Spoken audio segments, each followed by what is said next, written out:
Most of the horror stories for me in HR are people just being treated like crap, people working their behind off, and they're people like me. That's one reason I wrote The Diversity Dilemma. I talk a lot about that in my book, is I just thought I could move up just being myself. I worked really hard. I got a bachelor's degree.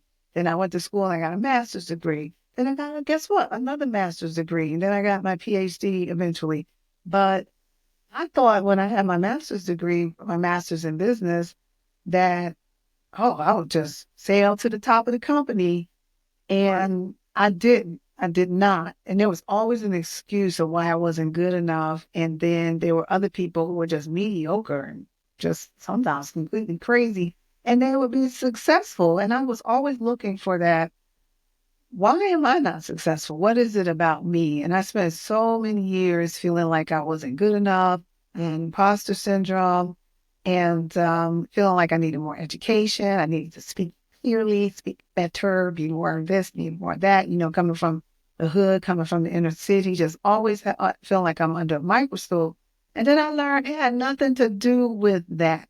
It had to do with the environments that I was in, where there was, racism, there was implicit bias. There were fake, sometimes it was just they had their favors. They wanted people that looked like them. So if they were a white manager, they wanted a white person who looked like them, or they wanted their cousin.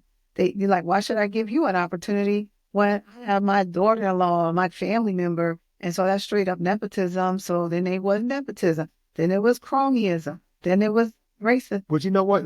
What? It's funny you say that because I don't think every time a black person isn't hired, it's because of racism. People just like being around people that they're familiar with. It's a lot of them like being around them. So yeah, I agree, and I think that's usually what happens That's actually what my dissertation is about. It's about I got my PhD around the impact of executive hiring decisions, and it really looks at things like critical race theory, social identity theory, and all these different theories and frameworks that explains exactly what you said. Bottom line is people like being around people they identify with. We have in groups and we have out groups. You're either an in group or you're in the out group. We've seen that since elementary school, since kindergarten. You're in the in group or you're in the out group. And in the workplace, most of the time, because we're minorities or we're Black or we're women, especially women, because women, we barely, in any leadership roles, we're usually in the out group. We're not being invited to go play golf, to go watch the game. You could be a part of the deal, but trust me, the deal has already happened. You kind of like the after effect of the deal. So they've already made the decision. Maybe what the decision they made fell through, and you're like the backup of the backup. You just the after effects because you weren't there when the real deal was happening. So a lot of times, and I've seen this in HR, a lot of like even me, even be one of your personal stuff. The reason I got most of my opportunities is because the first two people they picked didn't show up or it didn't work out. I was number three. I've been number three almost every single time I've gotten a job. We need to create our own opportunities. So in my book, I talk about DEI, and I have a chapter called DIE, die, DEI dies in HR. And a lot of times DEI gets put with the human resources person who anybody who takes my classes, anybody who talks to me about human resources, anybody who knows human resources knows that HR has no real power in the workplace. We only can influence, try to persuade, but we don't really make real hiring decisions. We don't really make the final decisions. We just persuade. So when you put DEI under us, everybody in the organization already knows we have no power. And so they're not listening.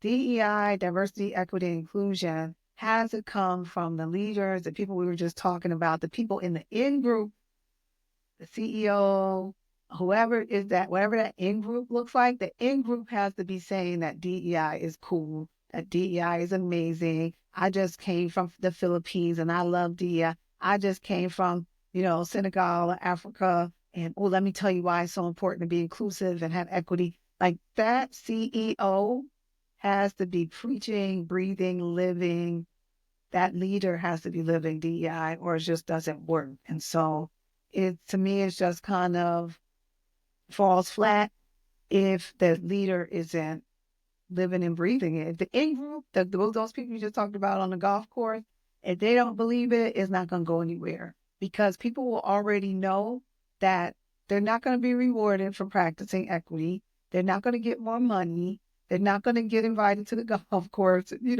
So it has to be the type of thing where you get rewarded for being equitable. And so I have worked for companies, and that when I did DEI work, that's what I tried to do. I was trying to create a safe place and an atmosphere was like, oh look, I'm on the equity team and I'm getting more money. Or I'm getting to hang out with the CEO. And that happened one time I was with one organization, and I will brag about this part about being with Live Nation. It's a great positive example is when I had the top 10 people from my employee resource groups who were doing the work at Live Nation. I had one person representing the Black employees, the Latin employees, the Asian employees. And then I was able to get a table with seats that were worth almost $10,000 a seat. The CEO gave me a table, and all those leaders from the employee resource group got to go to Rihanna's ball. That was saying DEI is cool. We believe in DEI. We're going to give $10,000 a seat to each one of the leaders. That was a true investment in DEI. Then after that, everybody wanted to be a part of DEI. Everybody wanted to talk about DEI. They want to go to Rihanna's ball. They want to be a part of the cool crowd. That's what it looked like. And that was one of the positive things that I did, I was able to do that people didn't think I could do at Live Nation. That to this day, it set the standard of what DEI should look like. I tell people I work in DEI and they're like, oh, and they just walk away. Sometimes I'll see people's face literally drop when I say, oh, I'm equity. Oh, that you're doing equity. So what I asked them, what do you know about equity? Equity is just fair treatment for people. Like what is so it's such a charged word. So how do we get to where we need to be? We have to educate people on these words and what they really mean and what they mean to them, what they mean. My neighbor has this sign on who they should vote for, and I won't make this political. And it says, vote for this person because you're voting for my granddaughter, right? So equity is for our children. Equity is for your grandchildren. Equity. One way I was able to make changes too in DEI was I had to, especially with white men, I had to remind them that they had daughters. And they're like, oh yeah, I guess I do want to make the world equitable for my daughter. Like, yeah, when you do something for a Black person, you're doing it for the whole world. Because if you can make equity for a Black person who unfortunately we are treated typically like the bottom of the barrel, you have set the playing field for the entire world. So equity is good for everybody.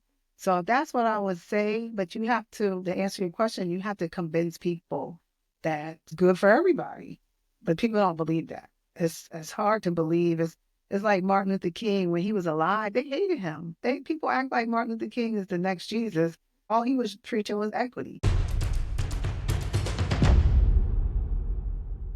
Let me tell you, when I did diversity, equity, inclusion, and I wanted to do it to help Black people, I didn't know I was going to be doing this work. I reached out and I said, how can I become a part of diversity, equity, and inclusion? And people were like, I don't know. Nobody had an answer. Long story short, I just was trying to help me and then help other Black people. But as soon as I got the job and I was trying to help Black people, those same Black people called me an Oreo. They called me an Aunt Jemima.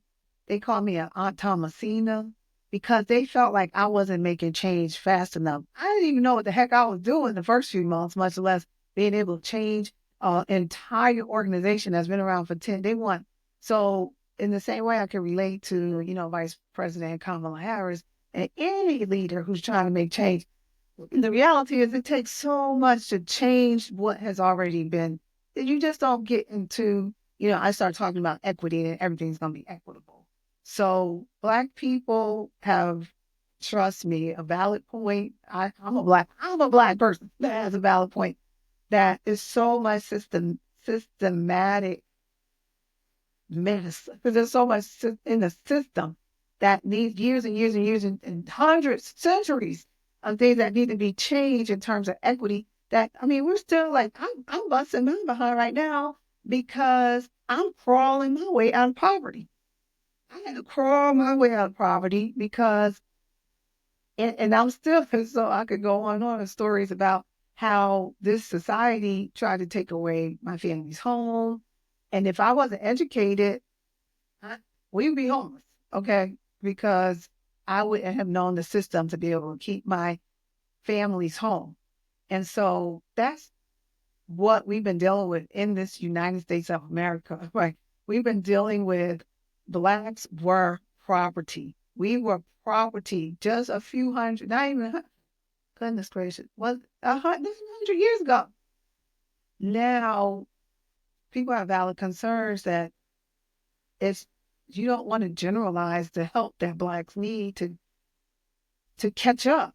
You know, we're trying to catch up. So when you start using language like all people matter, or when you help black people, you help all people, or anything that sounds like it's very general for all people, black people like myself and any other black people that do have the right to, you know, raise the eyebrow and say, wait a minute now, I'm talking about us. We're tired of being put into the, you know, catch-all of all people. Focus on us. But it's like in this country, anytime there's a focus on us, that's where we get back to this word equity. People get in an uproar. They don't want us to have equity. They're like, well, my grandparents worked their way up and they pulled their boots and they had to walk in the snow and black people are always complaining and they say they see us as complainers and whiners, but they don't understand that when we try to pull ourselves up from our bootstraps because we were the number one source of economic labor for this country, building roads, building the structures, picking cotton, picking sugar cane. We were the number one providers of labor. We were not allowed to pull ourselves about. They created laws so that we had to continue to give free labor or cheap labor. We were cheap labor that built America. And the laws were created so that black people and other indigenous people were basically killed all of them. So we don't even go there. But the point is now, not even 100 years later, we're trying to pull ourselves up from being cheap labor, free labor, and having laws like Title VII of the Civil Rights Act, which is trying to be taken away. It's so much. So what do I say? I say a lot. I say trust and believe. When you hear people like me or even Vice President Kamala, who, yes, I support, and if you don't, that's up to you. Um, we have our best interests in mind. Trust me, I have black people's best interests in mind. I do like other people. Guess what? I have, look, like white people say, I have black friends. I have white friends. I like white people too. But when you're doing diversity, equity, and inclusion work, you're focusing on the most vulnerable in the population.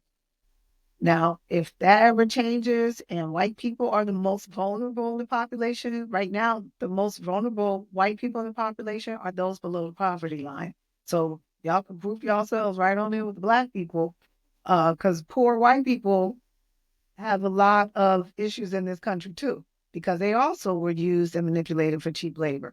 So this is a very complex topic, but the bottom line is focus on equity.